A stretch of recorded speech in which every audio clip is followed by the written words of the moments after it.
जी नमस्कार राजगढ़ वासियों, मेरा नाम कृष्णपाल राठौर है और आप म्हारो राजगढ़ का यूट्यूब चैनल देख रहे हैं। आज इस कड़ी में जो है हमारे साथ दिनेश राजावत जी हैं और इनका एक छोटा सा परिचय ये है कि ये भीम आर्मी के जिला अध्यक्ष हैं। और दिनेश जी हमसे नाराज़ भी हुए थे एक दिन कि भाई साहब हम छोटे लोगों को आप नहीं पूछेंगे क्या हमें कैमरे के सामने लेकर नहीं आएंगे क्या। तो आज दिनेश जी हम आपके पास बैठे हैं। ऐसा कोई भी छोटा और बड़ा नहीं होता है राजनीति में, भीम आर्मी भी ताकत रखती है हिलाने की। और अभी उत्तर प्रदेश में आप लोगों ने भूचाल मचा रखा है और ऐसी शुभकामनाएं आपके साथ कि आप मध्य प्रदेश में भी उसी ताकत के साथ आएंगे। जी बहुत बहुत धन्यवाद आपको और आपके चैनल को देखने वालों को भी। पर वो क्या हुआ था सर, मैंने ऐसा देखा है मीडिया वालों को जो वो दोहरी मानसिकता से काम करते हैं और जो ज़मीनी स्तर पर काम करते हैं ऐसे नेताओं को वो सामने नहीं लाते जनता को। तो मुझे ऐसा लगा कहीं ना कहीं मुझे बहुत दर्द हुआ। तो मैंने आपसे बोला कि हमें लोगों के सामने नहीं लाओगे, हमारी अच्छाई को नहीं दिखाओगे, तब तक हम ज़मीन पे कैसे काम करेंगे। जी बिल्कुल सही, आपकी नाराज़गी बिल्कुल सराखों पर। और आपकी नाराज़गी भी जो है ऑनेस्ट नाराज़गी थी आपकी। अच्छा, अब सवालों का सिलसिला जारी करते हैं। मध्य प्रदेश में भीम आर्मी किस तरह से टिक पाएगी सर? यहाँ तो कांग्रेस और मध्य प्रदेश छोड़िए, मैं तो राजगढ़ की बात करता हूँ। 5 विधानसभाओं पर आप चुनाव लड़ाएंगे अपने प्रत्याशियों को? जी, 5 विधानसभा में हमारे भीम आर्मी आज़ाद समाज पार्टी काशीराम के प्रत्याशी मजबूत दावेदारी से लड़ रहे हैं। और उसकी जिसमें से हमारे एक विधानसभा की लिस्ट भी आ चुकी है, खिलचीपुर विधानसभा, जो बहुत ही हॉटेस्ट विधानसभा मानी जाती है। वहाँ से कांग्रेस बीजेपी के बीच में कांटे की टक्कर है। ऐसी स्थिति में वहाँ से आज़ाद समाज पार्टी काशीराम ने कल ही वहाँ प्रत्याशी घोषित कर दिया है। गुर्जर समाज के प्रत्याशी को मैदान में उतारा। और हमारे कार्यकर्ताओं में भी काफ़ी नाराज़गी है कि जो वर्षों से काम कर रहे थे ऐसे कार्यकर्ताओं को मौका ना देकर आज़ाद समाज पार्टी काशीराम के प्रदेश अध्यक्ष और हाई लेवल के पदाधिकारियों ने कहीं ना कहीं इन कार्यकर्ताओं की मेहनत को अनदेखा करते हुए प्रत्याशी को उतारा। तो उसकी नाराज़गी है, उसका रिजल्ट कहीं ना कहीं विपरीत जाएगा। अच्छा, तो फिर कैसे आप मजबूती से उतरेंगे सर? चैलेंज तो बड़ा है ना, विधानसभा चुनाव कोई खिलौना तो है नहीं कि भैया बैट बॉल लेकर चले गए, चौके छक्के मार दिए और हो गया खेल। ये तो बीजेपी और कांग्रेस के रण में आप लोग घुस रहे हैं। तो किस तरह से उस किले को भेद पाएंगे आप? एक आध सीट लाएंगे कि नहीं लाएंगे, क्योंकि बस मजाक करने आए हैं मैदान में? नहीं, ऐसा नहीं है। देखो, जब भी शुरुआत होती है, हमारे बड़े बुजुर्ग कहते थे, हमारे महापुरुष कहते थे कि जब भी शुरुआत होगी आपकी जीरो से ही होगी। हमारे पास खोने के कुछ नहीं है, पाने के सारा जहाँ है। हम कोशिश कर रहे हैं, एक छोटे छोटे प्रयास हैं हमारे जो हमें बहुत आगे तक ले जाएंगे। हम चाह रहे हैं कि हमारे प्रत्याशियों को मैदान में उतार कर जो हमारे बहुजन नायक, जो हमारे राजनीतिक गुरु माननीय और काशीराम कहा करते थे कि जब आपका पहला चुनाव जब आपको लड़ाया जाता है तो आपका पार्टी का प्रचार घर घर तक पहुँचाया जाता है। दूसरे चुनाव में जब आप लड़ते हैं तो लोगों को हराया जाता है और तीसरा चुनाव होता है तो आपकी जीत का चुनाव होता है। मतलब ये है कि आप 15 साल लगा के मान रहे हैं कि 15 साल में हम जो है राजगढ़ में अपनी पेट जमा लेंगे? नहीं, बहुत जल्दी जमा लेंगे, लेकिन हमारे जो सूत्र हैं, हमारे जो पुराने बुजुर्ग कह गए, पहले वाले जो बुजुर्ग कह गए, उनके आधार पर हम चल रहे हैं। तो 15 सालों में हम ये महारत हासिल कर लेंगे, ताज जिसे अपन बोलते हैं, उस सिंहासन हम हासिल कर लेंगे, जिसके लिए हमारी लड़ाई है। तो अभी चुनाव क्यों लड़ रहे हैं? 15 साल बाद ही लड़ लेना। नहीं, देखो ऐसा है, वो चुनाव की तैयारी तो हमें पहले से ही करनी पड़ती है। देखो एकदम ऐसा कुछ नहीं होता है, वो काम करना पड़ता है, लोगों के बीच जाना पड़ता है, उनकी लड़ाई लड़नी पड़ती है, उनको आश्वासन देना पड़ता है, उनके सुख दुख में खड़ा होना पड़ता है। आज राजगढ़ जिले के अंदर देखा जाए तो सबसे ज़्यादा संघर्ष कांग्रेस और बीजेपी और अन्य दलों से ज़्यादा अगर संघर्ष किया है तो भीम आर्मी आज़ाद समाज पार्टी काशीराम के पदाधिकारियों ने किया है। और ये मैं सीना ठोक के कह रहा हूँ कि इस विधानसभा चुनाव में बहुत ही अच्छा रिजल्ट हमें मिलेगा साहब। पक्का अच्छा रिजल्ट मिलेगा। कितनी सीटें लाएंगे 5 में से? नहीं, ये सीटें लाने की दावेदारी मैं नहीं कर सकता हूँ, लेकिन मैं ये बता वोट काट देंगे? नहीं, वोट काटने का काम हम नहीं करते। किसी का कटे तो हम नहीं बता सकते भाई। हमारा काम है लड़ने का। हमारा काम, अगर आप लोग अच्छा काम करते हैं, हमारे लोगों की दुख समस्याएं सुनते हैं, उनका निराकरण करते हैं, तो हमें यहाँ आने की जरूरत ही नहीं पड़ती भाई। हम तो वैसे ही आपके सहयोगी थे। जब देश आज़ाद हुआ तब से हमारे लोग SC/ST के लोग कांग्रेस के वोट करते आए हैं। क्या हमें कांग्रेस ने क्या दिया? कांग्रेस को हराने, अच्छा आप पॉइंट पे आए, आप कांग्रेस को हराने के लिए आप लोग मैदान में आए। नहीं, ऐसा नहीं है, हम कांग्रेस को हराने के मैदान में नहीं आए हैं। हमने हमारी कांग्रेस से भी बात हुई, कांग्रेस वालों से भी बात चली है।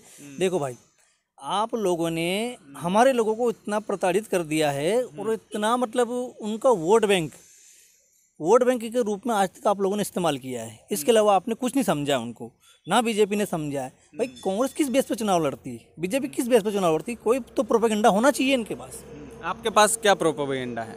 देखिए, हमारा पास प्रोपेगेंडा, अगर हमारी पार्टी आज़ाद समाज पार्टी कांसीराम, अगर उनका एक विधायक भी बनता है तो आज हमारे हाथ में बिना पावर होते हुए भी हम लोगों की समस्या दिन रात सोल्यूशन कर रहे हैं उनका। जब हमारे पास एक विधायक होगा तो हम और 100 गुना रफ्तार से ज़्यादा काम करेंगे। एक आध विधायक भी मान लो आपका बन गया तो किस पार्टी में जाएंगे आप? देखिए, हम सपोर्ट किसका करेंगे? ऑनेस्टली जवाब दीजिए, दिल पे हाथ रख के, क्योंकि दिनेश जी बहुत मतलब सोच समझ वाला सवाल है ये। देखिए, पहली प्राथमिकता हमारी ये होगी साहब, हम बाहर से किसी को समर्थन नहीं करेंगे और जिसको भी हमारी जरूरत लगेगी हम बिल्कुल सरकार में शामिल होकर काम करेंगे।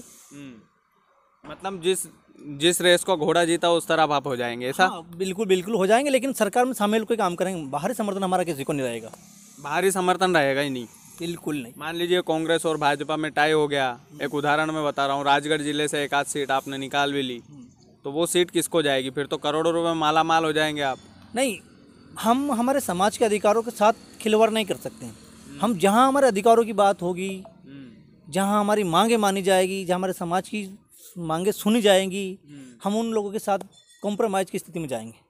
और पांचों लड़ रहे हैं सीटें? बिल्कुल पूरी दमदारी के साथ। अब तो इतना प्रचार प्रसार क्यों नहीं कर पाती है आपकी पार्टी? देखो, अभी क्या है, हमारे जो प्रत्याशी है और कहीं ना कहीं बहुजन समाज है, इसमें क्या कि अभी इसमें ईमानदार जो लोग बहुत कम है।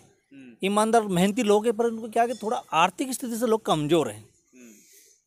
और ये जो कांग्रेस बीजेपी है, इनके पास में काफ़ी पैसा, अनाप शनाप पैसा है, दलाली, बहुत सारी भ्रष्टाचारी का पैसा इन लोगों के पास है। कांग्रेस भी काफ़ी समय से सत्ता में रही है, बीजेपी भी रही है।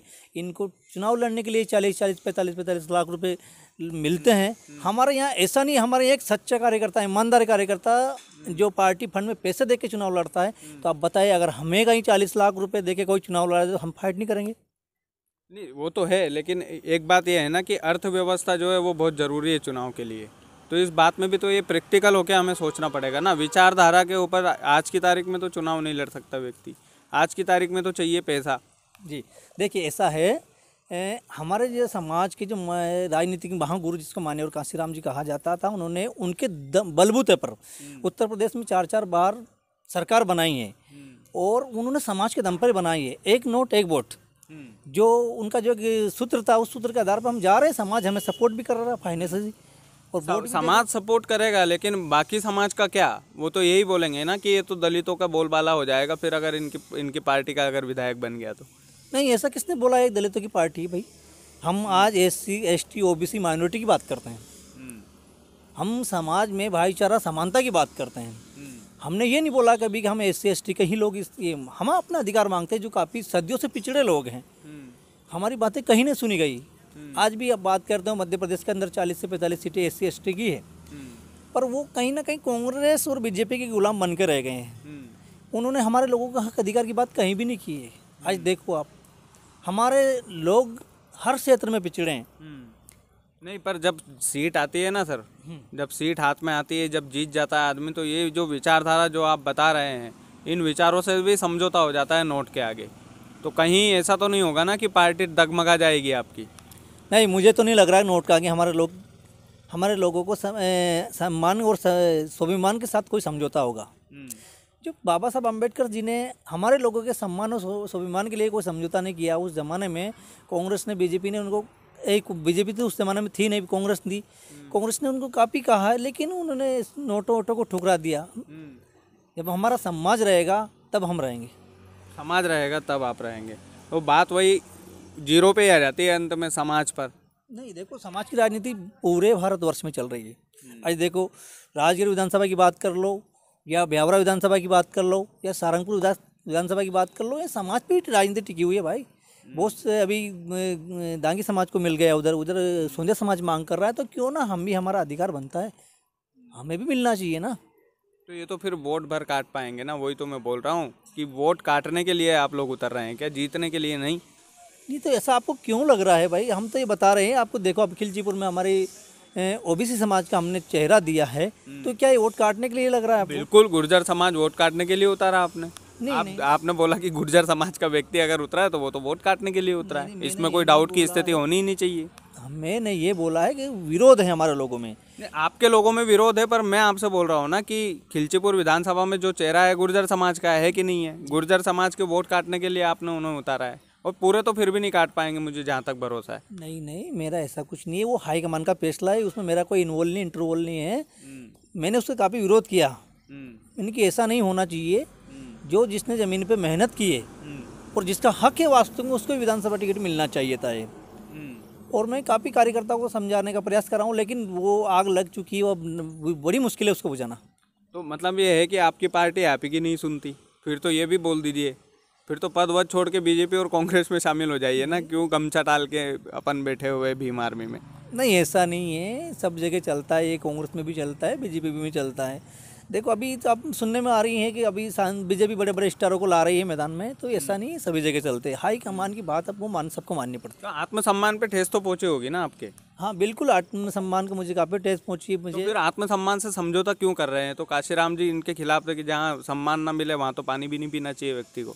नहीं, आत्मसम्मान वो एक व्यक्तिगत हो गया। मैं स्वाभिमान की बात कर रहा हूँ। जब पार्टी का जनाधार बढ़ेगा तो हमारा जनाधार बढ़ेगा, है ना। चंद्रशेखर भाई आज़ाद जी का जनाधार बढ़ेगा तो हम पार्टी के पक्ष में रहेंगे ना। पार्टी के पक्ष में रहेंगे, बिल्कुल रहेंगे। तो मेरा एक और सवाल था, मतलब मेरे मन में, मतलब काफ़ी कभी चंद्रशेखर जी से भी मेरा इंटरव्यू की बात चल रही, कभी हुआ उनसे, तो मैं उनसे भी ये सवाल करूँगा जी कि अगर आपके हक के लिए ही आप लड़ रहे हैं तो आप बीएसपी के साथ क्यों नहीं मिल जाते? वो भी तो इसी विचारधारा पे चल रही है पार्टी। देखिए उसमें एक बड़ा इशू है कि जो कुछ बड़े लोग होते हैं ना, वो छोटे लोगों को मतलब वो नहीं देते हैं। अब पहली हार तो आपने यही मान ली कि हम छोटे हैं, ऐसा थोड़ी है। नहीं, छोटे नहीं। वो बहन जी की 4-4 बार उत्तर प्रदेश में सरकार बनी है, उनको सरकार का घमंड है ना। मैं ये नहीं बोल रहा हूँ उनको क्या है। और अभी हमारे पास कोई पावर नहीं है, सत्ता में नहीं, फिर भी हम अच्छा काम कर रहे हैं। तो कहीं ना कहीं उनको ये डर है कि ये इनको अपना आगे ला जाएंगे तो कहीं ना कहीं हमारी कुर्सी खतरे में रहेगी। राजगढ़ में एक सीट आप जीत सकते हैं अगर मेरी सलाह मानेंगे तो।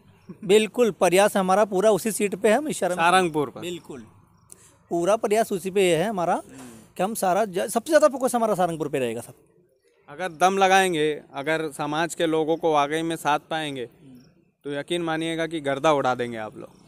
पूरी प्लानिंग की जा रही और सभी लोगों को सहमति बनाकर ही उस सीट को पे फोकस किया जा रहा है। और अब प्रयास ये रहेगा कि राजगढ़ जिले में हमें सारंगपुर सीट निकाली जाए। कैसे तो मतलब समाज के लोगों को पूछना पड़ेगा, ऐसा नहीं हो खिलचीपुर वाला हाल इधर हो जाए। नहीं, समाज के लोगों से हमने वो पहले जो जैसे कांग्रेस बीजेपी सर्वे करवाती है उस प्रकार हमने भी सर्वे करवाया, हमारे स्तर से करवाया।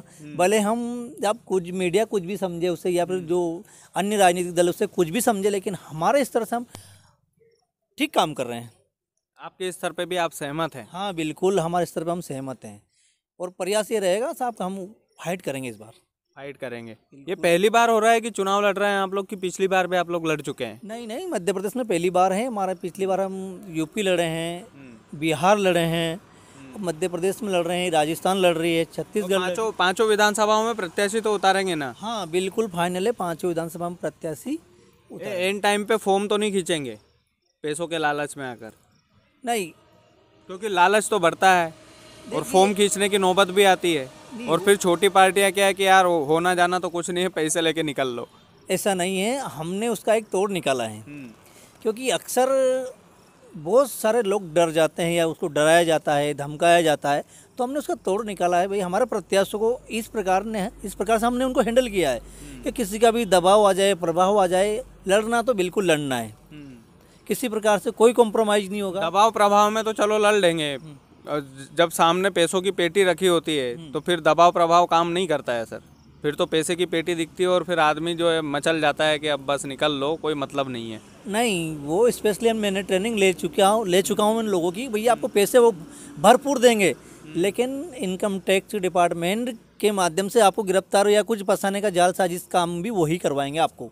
तो हमारा सच्चा छोड़ेंगे नहीं वो, मतलब गद्दारी वाला काम नहीं होना। बिल्कुल। और हमारे प्रत्याशी पर हमें पूर्ण विश्वास है कि वो ऐसा नहीं करेंगे साहब। पूरा पूरा खिलचीपुर विधानसभा को छोड़कर। खिलचीपुर को छोड़, बिल्कुल अभी भी नाखुश है आप खिलचीपुर से? खिलचीपुर में नाराजगी है साहब, बहुत बड़ी नाराजगी है वहाँ से। मतलब अभी भी आपका आंखों में दर्द झलक रहा है खिलचीपुर को लेकर, लेकिन ठीक है, पार्टी ने अगर निर्णय लिया है तो साथ में रहकर काम करिए, मेरा कहने का मतलब ये है।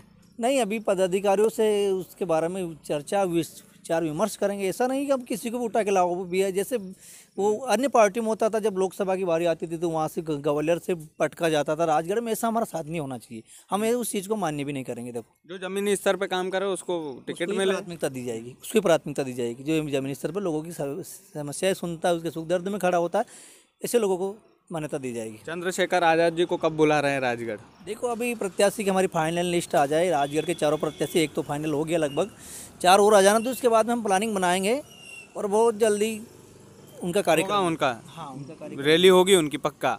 हाँ बिल्कुल होगी सब, चुनाव से पहले? चुनाव से पहले ही होगी।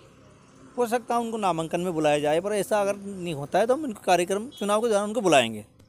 क्या बात है दिनेश जी, आपसे मिलकर मुझे बड़ी खुशी हुई। बड़े सादगी वाले इंसान हैं आप, और हर सवाल के जो है आपने बड़ी सरलता से जवाब दिए, और जिले वासियों तक मुझे उम्मीद है कि ये बात पहुंची होगी। और जो भी प्रत्याशी आपके ध्यान में हो, आप भी उसकी मॉनिटरिंग करना। आप जिला अध्यक्ष हैं भीम आर्मी के। नहीं, बिल्कुल मॉनिटरिंग कर रहे हैं। हमने उसके बाद भी अलग टीमें बनाई हैं हमारी। जो आपने अभी इससे पहले एक सवाल किया था, कहीं हम आपके प्रत्याशी पैसों के सामने झुक तो नहीं जाएंगे, बिक तो नहीं जाएंगे, तो ऐसी एक हमारी लीगल टीम है, उसकी जो काम कर रही है, उसके ऊपर भी काम कर रही है। ऐसा तो नहीं हो कि इसका बैकग्राउंड क्या है, इसके पीछे कौन सी साजिश है, इसके मोबाइल में किस नेता के कॉन्टेक्ट में, किसके संपर्क में, ये सारी चीज़ें। मतलब ये धोखाधड़ी वाला मामला हो उससे पहले आप मॉनिटरिंग कर रहे हैं पूरी? बिल्कुल बिल्कुल, अगर ऐसा होगा तो हम पहले ही उसका रफा दफा कर देंगे। अरे क्या बात है सर, बिल्कुल साफ। हम पार्टी की छवि बढ़ाना चाहते हैं, पार्टी को उच्च लेवल तक ले जाना चाहते हैं, और बहुजन मान्य और काशीराम जी का सपना है भारत पर राज करने का। सदियों से पिछड़ी हुई समाज, उसको हम शासक बनाना चाहते हैं। आपके हिस्से के भागीदार हम भी बनेंगे, और ऐसा नहीं है कि छोटे नेताओं को हम मंच नहीं देते। हम तो गली गली में घूमते रहते हैं सर, दिन भर मेरा यही काम है।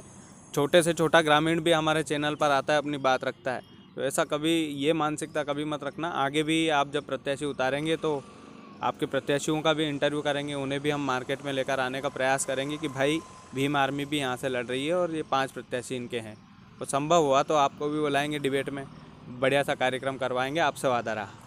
बिल्कुल बिल्कुल बिल्कुल, आप बुलाओगे, हम नहीं आए ऐसा हो नहीं सकता सर, बिल्कुल आएंगे। पर क्या है कि वो नाराज़गी तो मेरा जाहिर करना सही रहा, क्योंकि जो जिस समय बोल सकता गोदी मीडिया, मोदी मीडिया, कुछ भी शब्द मेरे माध्यम से मैं दे रहा हूँ व्यक्तिगत, क्योंकि जब हम उनको न्यूज़ देते हैं, हमारा कार्यक्रम होता है, बड़ा कार्यक्रम होता है, लाखों की संख्या में लोग आते हैं, उसको एक छोटे से पैराग्राफ में उसको दिया जाता है, बड़ा चढ़ा के हमारा लोगों को दिखाई नहीं जाता। वो समय भी आएगा सर, बीजेपी भी ऐसी ही थी जब उनको झेलते नहीं थे मीडिया वाले। तो ये चीज़ें होती है। शुरुआत में अटल बिहारी वाजपेयी ने 2 सीटों से शुरुआत की थी, और आज प्रधानमंत्री हैं उनका। तो हिम्मत रखिए थोड़ा सा। बिल्कुल, शुरुआत हमारी यूपी उत्तर प्रदेश से हो गई है, हमारे 2 सीटें आज हैं वहाँ, और हम बिल्कुल बहुत जल्द हमारे भाई चंद्रशेखर आज़ाद जी ने वादा किया, अगर वो 10 साल अगर जिंदा रहे, किसी प्रकार से ईश्वर करे उनकी लंबी उम्र हो, 10 साल अगर वो जिंदा रहे, तो बहुत जल्दी हम दिल्ली की गादी पे ही नीला लहराएंगे। क्या बात है सर, आपका सपना पूरा हो दिनेश जी, और मज़ा आया आपसे बात करके। तो राजगढ़ वालों, ये दिनेश जी थे, और जिला अध्यक्ष है भीम आर्मी के, और कई सारी पार्टियां जो हैं अपने अपने हिसाब से चुनाव लड़ रही है, और भीम आर्मी भी उसमें है। तो हम आपको शुभकामनाएं देते हैं, और आप अगर 1 आध सीट जीत जाएं तो ये आपके लिए बहुत अच्छी शुरुआत होगी। मैंने क्लू आपको दे दिया है, सारंगपुर उतरेंगे, समाज को साथ में लेकर चलेंगे, तो हो सकता है सारंगपुर में आप कुछ बेहतर कर पाएँ। ये प्रयास पूरा जारी है, जहाँ जितनी ताकत की ज़रूरत है वो लगाई जाएगी, समाज के माध्यम से लगाई जाएगी, ना कि भ्रष्टाचार का पैसा। वोट भी समाज का, पैसा भी समाज का, प्रयास हमारा। क्या बात है सर, देखा जाएगा। वीडियो को ज़्यादा से ज़्यादा शेयर कीजिएगा। नए नेता हैं, इनको भी उतना ही प्यार दीजिएगा जितने अन्य जनप्रतिनिधियों को आप लोग देते हैं। बहुत बहुत धन्यवाद।